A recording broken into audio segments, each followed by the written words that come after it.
बहुत समय पहले, हजारों साल पहले, जब दुनिया के कई देश अंधकार में थे, तब एक भूमि ज्ञान, विज्ञान और समृद्धि से जगमगा रहा था, भारत।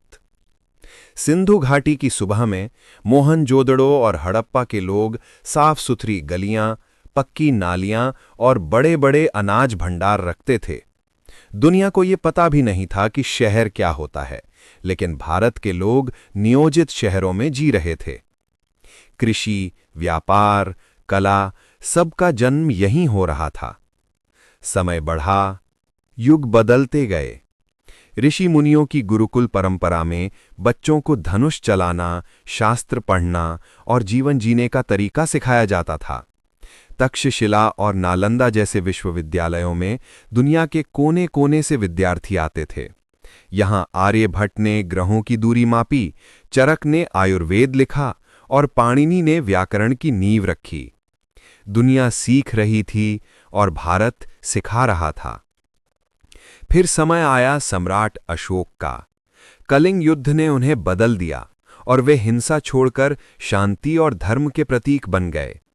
उनके भेजे दूत शांति का संदेश लेकर एशिया तक गए। कुछ 100 साल बाद गुप्त साम्राज्य आया, जिसे लोग कहते थे भारत का स्वर्णिम युग। कला, गणित, मंदिर, विज्ञान सब अपने चरम पर।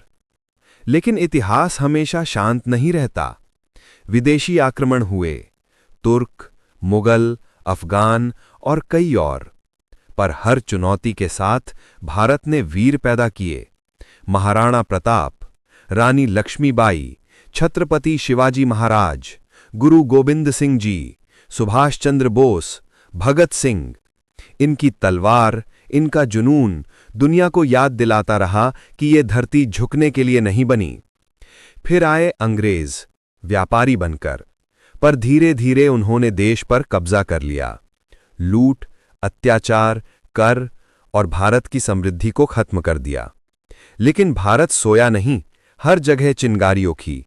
1857 का प्रथम स्वतंत्रता संग्राम, गांधी जी का असहयोग आंदोलन, नेताजी का आजाद हिंद फौज, सरदार पटेल, नेहरू, राजगुरु, चंद्रशेखर आजाद, हर तरफ स्वतंत्रता की आवाज गूंजने लगी। और आखिरकार 15 अगस्त 1947 को सूरज निकला, एक नए आजाद भारत का सूरज। आज भारत दुनिया की सबसे तेजी से बढ़ती शक्ति है। विज्ञान, अंतरिक्ष, तकनीक और संस्कृति सब में चमक रहा है। चांद पर कदम रखने वाला चौथा देश, दुनिया का सबसे बड़ा लोकतंत्र, सबसे युवा राष्ट्र। ये सब उसी इतिहास की देन है जो हजारों सालों से हमारे भीतर सांस ले रहा है। भारत सिर्फ एक देश नहीं, एक भावना है, एक संस्कार है, एक सभ्यता है जो समय, युद्ध, आक्रमण और अन्याय सबसे लड़कर भी अडिग खड़ी रही। क्योंकि ये वही भारत है जो कभी सोने की चिड़िया था और फिर एक दिन सोने जैसा चमकेगा।